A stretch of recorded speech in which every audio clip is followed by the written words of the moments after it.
नमस्कार, मैं हूँ दिल्ली के मानवाधिकार भवन में और यहाँ पर आप देख सकते हैं एक वेशभूषा बना रखी है जो आपने पहले काफ़ी पेपर्स में भी देखी होंगी, किताबों में भी देखी होंगी। आइए जानते हैं इन्होंने ये वेशभूषा क्यों बना रखी है। पहले आपका परिचय जानना चाहेंगे। मैडम, मेरा नाम है एडविन भारतीय शूद्र। मैं मध्य प्रदेश से आ रहा हूँ। मैं विजन ऑफ बाबा साहब वेलफेयर एसोसिएशन का राष्ट्रीय अध्यक्ष हूँ। और हमारे यहाँ जो ये आपने जो वेशभूषा बना रखी है क्यों बनाई है, क्या उद्देश्य है इसका? हम सिर्फ एक शांतिपूर्ण हमारा विरोध करने का तरीका है। हमारे पास लड़ने के लिए सिर्फ भारत का संविधान है और भारत का कानून है। इसके अलावा हमारे पास लड़ने के लिए और कुछ नहीं है। हम मानसिक, शारीरिक और आर्थिक रूप से प्रताड़ना के शिकार हुए हैं। इसी कारण हम हमारी आवाज लेके मानव अधिकार आयोग में आए हैं। पहले भी मेरे द्वारा करीबन 15 आवेदन दिए, लेकिन उस पर अभी तक कोई संज्ञान नहीं लिया गया है। इसी कारण हम मजबूर होके हम आज यहाँ पे आखिरी बात। तो पहले दिखाया जाता था कि दलितों के साथ ऐसे किया जाता था, पहले झाड़ू दे दी जाती थी। देखिए आप देख सकते हैं पीछे झाड़ू लगा दी जाती थी, आगे हंडिया होती थी, इसी में खाना खाते थे और पीछे से झाड़ू लगती भी जाती थी। मतलब यही इनकी वेशभूषा पहले होती थी। क्या कुछ कहेंगे? क्या आज भी अत्याचार और शोषण का शिकार होना पड़ता है आप लोगों को? मैं सिर्फ इतना बताना चाहता हूँ कि 75 साल की आजादी में और 66वें वर्षगांठ मध्य प्रदेश के बनने पे भी आज भी जातिवाद का प्रथा चल रही है। आज भी अत्याचार जातिवाद के नाम पे हो रहे हैं। आदिवासी, गरीब आदिवासियों की जमीन छीनी जा रही है और भूमाफिया और बेनामी संपत्ति वाले शासन प्रशासन के कुछ बड़े अधिकारियों के संग साठ-गांठ करके ये काम कर रहे हैं।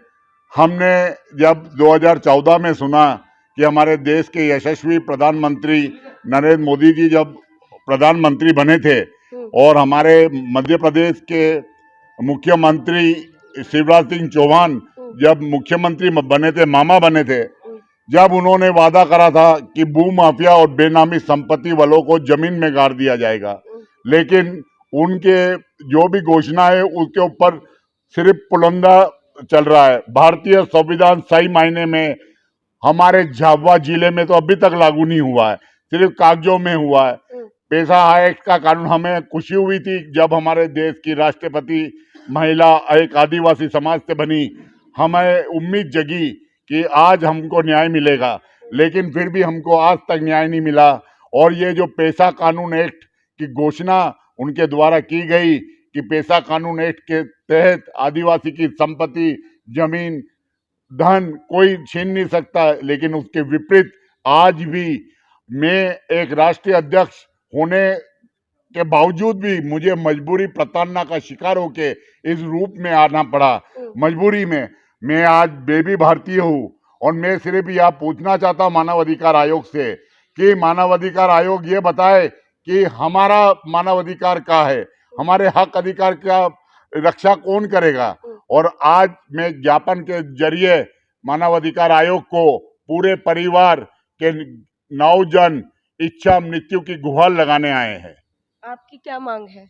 हमारी मांग है कि जो हमारे आदिवासियों की संपत्ति जो बातें छीनी जा रही है, भूमाफिया, बेनामी संपत्ति, सरकारी कर्मचारी और शासन में बैठे, प्रशासन में बैठे कुछ अधिकारीगण पद का दुरुपयोग करते हुए, अपना पद का दुरुपयोग करते हुए भूमाफिया और बेनामी संपत्ति वालों को फायदा पहुंचा रहे, उनके खिलाफ ही हमारी मुहिम है। उसमें कुछ जैसे हमारे यहाँ के पूर्व कलेक्टर शोमित मिश्रा, हमारे यहाँ के एसडीओपी मैडम बबीता बामनिया, हमारे यहाँ के टीआई सुरेंद्र गाड़िया, हमारे यहाँ के एसडीएम पूर्व एसडीएम लक्ष्मी नारायण गर्ग, हमारे यहाँ के तहसीलदार आशीष राठौर, हमारे यहाँ के नायब तहसीलदार जितेंद्र सोलंकी के द्वारा और सभी भूमाफिया नितिन कोठारी, उत्कर्ष कोठारी, सुभाष कोठारी, अमित ब्रिजवानी, पिंटू पटेल, सभी को फायदा पहुंचाया जा रहा है। संविधान भी ले रखा आपने? जी, हमारे पास इसके अलावा क्या है? एक गरीब के पास सिर्फ संविधान और भारत के तिरंगे के और कानून के अलावा कुछ नहीं हमारे पास। आपको लगता है आपको न्याय मिल जाएगा संविधान में? हाँ, मुझे पूरी आस्था और विश्वास है भारत के संविधान और भारत के न्याय के ऊपर, मेरे को पूर्ण विश्वास है। इच्छा मृत्यु की मांग कर रहे हैं? इच्छा की मृत्यु का कारण यही है मैम, जब हम थाने पे जाते हैं हमारी सुनवाई नहीं होती, हमें भगा दिया जाता है। एक राष्ट्रीय अध्यक्ष को जब भगा दिया जाता तो आम गरीब आदिवासियों की क्या हालत होती होगी। मतलब 21वीं सदी में भी आप लोगों के साथ इस तरीके का शोषण हो रहा अरे है? इससे भी मोदी जी की सरकार है। मोदी जी की सरकार है, शिवराज मामा की सरकार है। उनका कहना है कि हमारे आदिवासी लोग इस देश के मूल निवासी है, लेकिन मैं आपको बताना चाहता हूँ कि वहाँ पे नाबालिग लड़कियों के संग बलात्कार होता है, थाने में एफआईआर नहीं लिखी जाती है, वहाँ पे भांजगड़ी प्रथा चलती है, वहाँ पे पुलिस थानेदार द्वारा कोई बीच में एक दलाल को पिट करके मोटी रकम वसूल के लड़की के वालों को भी भगा दिया जाता है वहाँ से। लेकिन सर जीवन तो कहते हैं बहुत अनमोल है, आप इतना बड़ा कैसे कर सकते हैं आप ऐसे? हमारे पास देखो मैं और भी रास्ते हैं सर। नहीं, और रास्ते हैं। अधिकारियों से मिलिए, प्रशासन से मिलिए। सबसे मिला हूँ मैं। मेरे को आज ये मानव अधिकार आयोग में भी आते हुए ये 16वां चक्कर है। 16 बार मैं आके आवेदन दे चुका हूँ। मैं सिर्फ मानव अधिकार आयोग को बोलना चाहता हूँ इसकी जांच करवाए। कमरे में बैठ के जांच नहीं होगी, आपकी टीम यहाँ से पहुंचानी पड़ेगी, वहां जांच करे जमीन पे आके कि गरीब आदिवासियों के संग क्या हाल हो रहा है। ठीक है।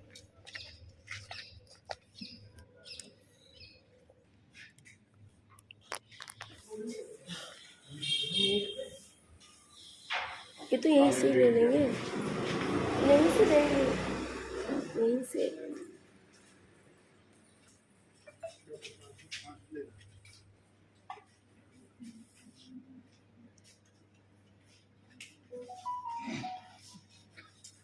ये देखिए ज्ञापन सौंपा जा रहा है मानव अधिकार आयोग को। देखते हैं अब क्या संज्ञान लेते हैं मानव अधिकार। जिस तरीके से इनकी मांग है कि जांच होनी चाहिए, जो भी इसमें दोषी है उनके ऊपर कार्रवाई होनी चाहिए। और जांच नहीं है तो इच्छा मृत्यु दे दिया जाए।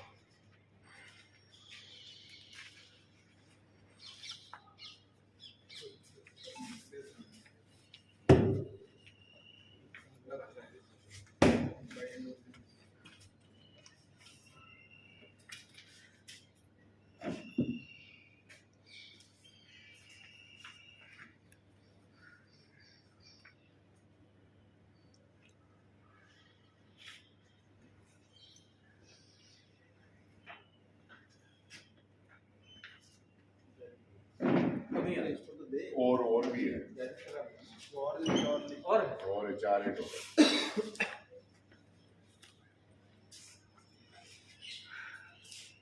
ये मैडम ये दिया है कि 75 साल में पहली बार ऐसा हो रहा है कि एक व्यक्ति को शूद्र वर्ण में प्रवेश करना पड़ रहा है मजबूरी के कारण, क्योंकि कोई सुनवाई नहीं हो रही।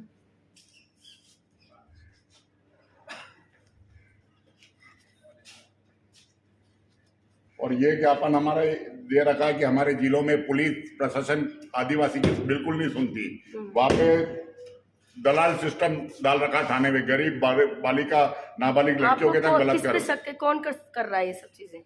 दलाली सिस्टम। देखो आज अगर ये देश का मुखिया है तो उसी को बोलेंगे, क्योंकि उनके नीचे ही है। अगर वो कड़क कार्रवाई करे तो ये सब बंद हो सकता है। इसकी सीबीआई जांच कराई जाए। अच्छा, सीबीआई जांच की मांग कर रहे हैं आप? और ईडी की? ईडी की।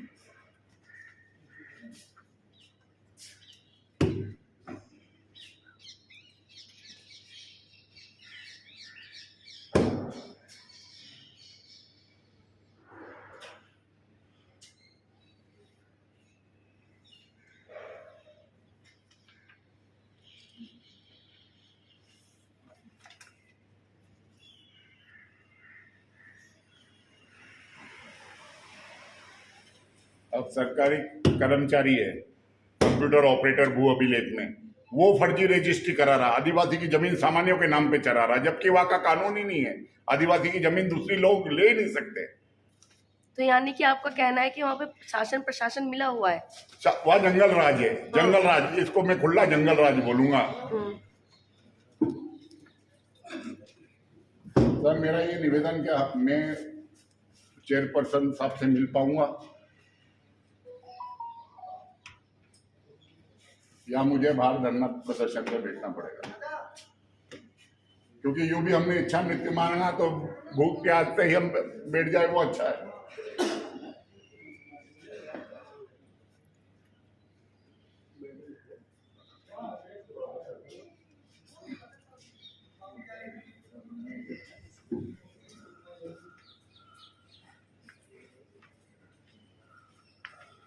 इसलिए आपका मैसेज चला जाएगा मोबाइल में, ठीक। जी सर, नहीं तो मुलाकात नहीं हो पाएगी।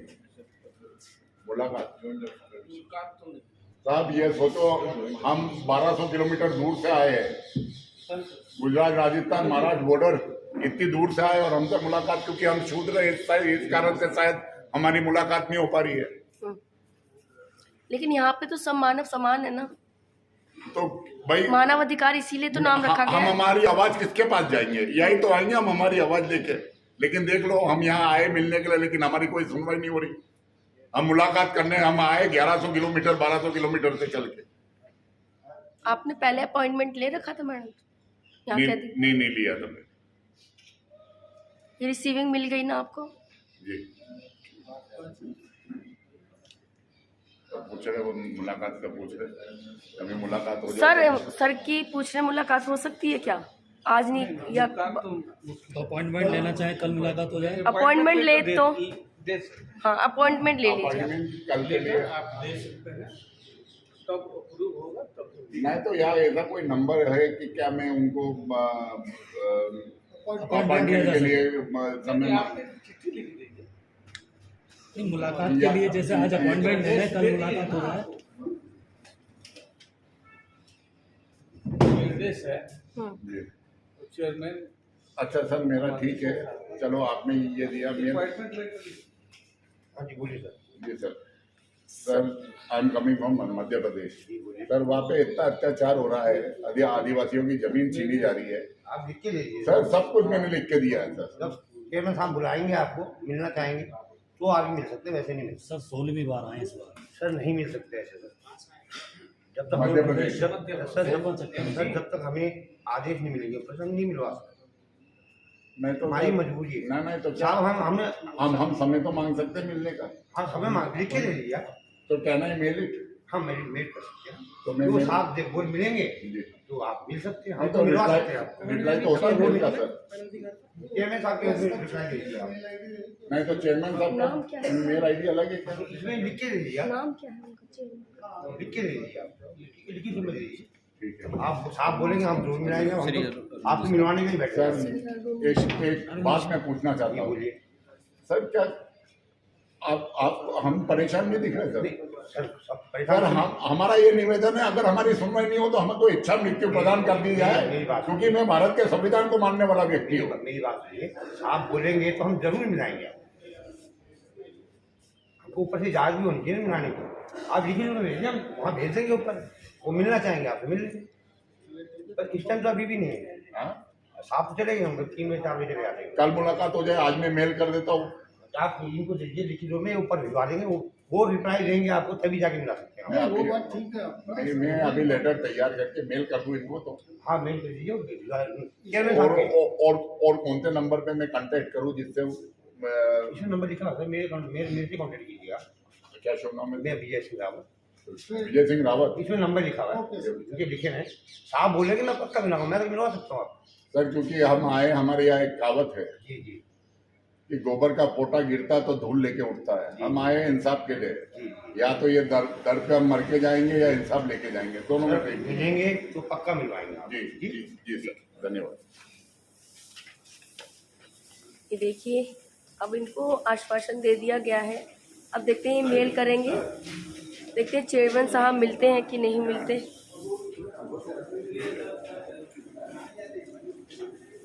ये मानव अधिकार आयोग उधर चलो बोल रहे हैं, ये बोल रहे हैं, ये बोल के सामने।